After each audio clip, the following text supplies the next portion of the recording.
But then technology, ordinarily, which has made the life of man a lot better, has also been responsible for this huge challenge we face. I mean, in the wake of the COVID-19 pandemic, people could still function, society could still function using the power of technology. Conferences were held, people held meetings, virtual meetings, and even at this Global Week, many of the sessions, people joined virtually. And so, technology has provided that base. Yes. But it's the same technology that has provided the tools for what someone has alleged might be the platform to start another world war. Yeah, So right. how do you go about regulation or responsible engagement? Yes, engagement. Yeah. Now, when you mention technology, technology is a very big word. You know, social media is technology, but between our users, television also is a technology. Radio is a technology. The print technology, they are all technology. That's why we call it new media or social media. Now, even in those days of Hitler, Second World War, Hitler used technology, he used oration, he used propaganda, you know, and that is why, you know, because that time the government control that tool, so it's easy for a tool of propaganda, and it has a wide effect. Now, even the issue of terrorism has been linked to all this. Now, technology is fine, like I mentioned, it's good. Like I tell people, every invention has its good and bad side. Just like a coin, it has head, it has tail. Now, the fact that it has its own bad side does not make it bad, actually. What we should do is that we should do what we call SWOT analysis. The strength, the weakness, the threat and opportunities. Now, we should mitigate the weakness and the threat and try to advance the strength and opportunities. That is where the responsible regulations comes in. Now, you don't say because you have headache and cut the head of somebody. You know, you don't do that. You have to find a way to relieve that headache. Now, technology, now the question is, how do a particular country maximize the use of technology and also use it also to do what? To lower the evils. Now, my fear of technology is that it could end up in the hand of authoritarian power. And I've seen that trend already. During the COVID-19, it was used as a form of surveillance. Like authoritarian regime use it very well to trace people, to survey people, to monitor people, which is against their privacy. It's against their confidentiality. The same technology right now you see in some countries, like I don't want to mention some country like China, for instance, which are authoritarian regime, you see that it's a form of coercion. Because once I can link you up using AI blockchain and I get to know where you go, how you move, and trace you and get that data all about you. Well, it's already happening with your smartphone. Where you have records of everywhere. And that is where I'm going. Because we have just few people sitting on a world data. We have Google, Facebook. These guys are small company, but sitting on the world data. That is too dangerous. So my issue is that we must democratize technology. We must democratize the public space. And how do we do that? It has to be through engagement. You mentioned something like regulation. Yeah. And the regulation has to be a multi-stakeholder regulation. When you talk about regulation, what comes to government's mind, any government, I'm not talking about the young government right now, is censorship. But censorship is not the way to go.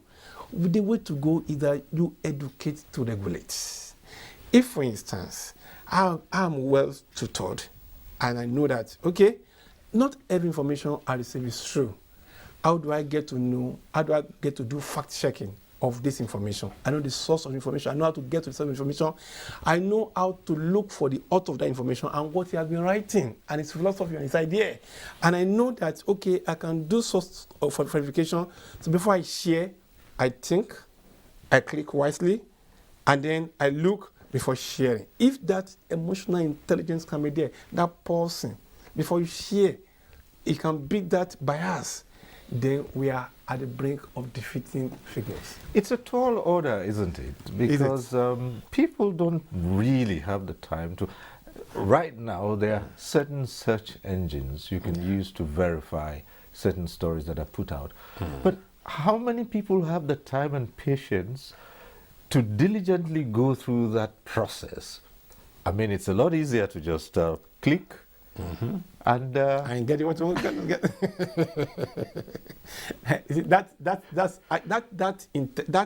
That is where MIL comes in. That is media and information literacy.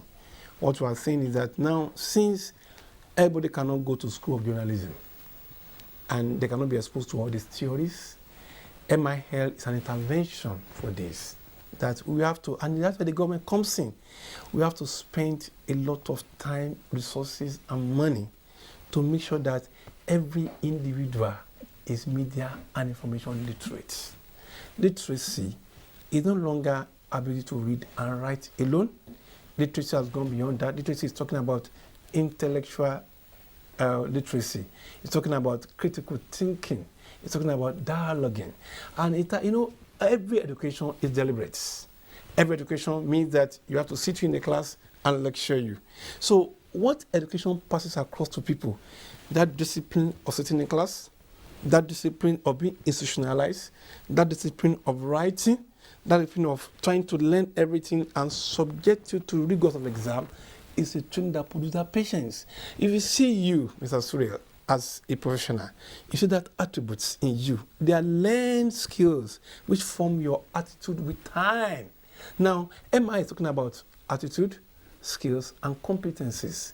That every student, right from their kindergartens, right from that age, attitude are formed at a very young age. Now, these children are exposed to this media without proper education. It's like giving a soldier a gun without training him how to shoot. It's going to kill a lot of people. So right from kindergarten's area, let us begin to expose this. That's what the recommendation I gave to Paris when I was invited in 2015 on this curriculum intervention. From kindergartens, let's begin to educate these students so that they can learn, they can begin to have that attitude to information. Like you said, that it's not easy. It's not easy because people are not used to it. It's not easy because people are not tutored in it, because it's not their way of life. Let us make that literacy a way of life. What we are seeing in media and information literacy is that it's a long life learning. It's learning to death, learning from cradle to the grave. It doesn't stop. It's a continuous thing. So when people begin to learn that from early age, and then just like you train up a child, you train them up in media and information literacy. They learn it in school, they learn it at home, both formal and informal section. They grow up with it, they gather skills with it, they have attitude with it, they develop a kind of attitude and skills. It becomes part of them. And as a result, it's only difficult for them to pause. In school, people teach intellectual question, but emotional intelligence is not being taught in school. This is what MIL is talking about. And it's social intelligence. It's not been taught in school. These are the things that makes life bearable. So if you begin to look at these skills, at these skill sets, MIL, Media and Information Literacy, is saying that the government should begin to do what they call educational intervention and begin to see that every curriculum imbibe this. Somebody said something, say, if you want to change a nation, change the curriculum. It starts with the curriculum. Curriculum is a form of radicalization. It's not all radicalization that are wrong. There are negative radicalization, there are positive radicalization. You can radicalize someone in a positive way. Books is a form of radicalization. You read a book, philosophy, it became a part of school of thought.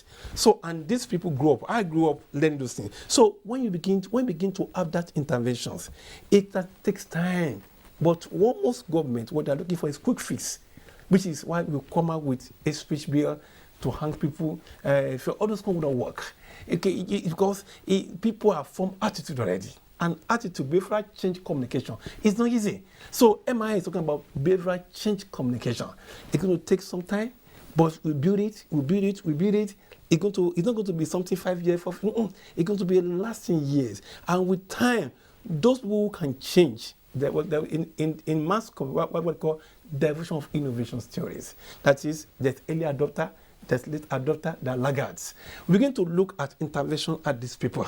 And then with time, creatively time, we form a society that is media and information literate, a society that is conscious of their information, a society that is conscious of what they are sharing, a society that is pausing and thinking critically. Another problem is that critical thinking is not part of our curriculum. You see, I have a problem with some students sometimes. You see, in the classroom, and it has to do with intervention. We teach the students, we come with a note, and then they regurgitate what they have learned. That is not learning for me.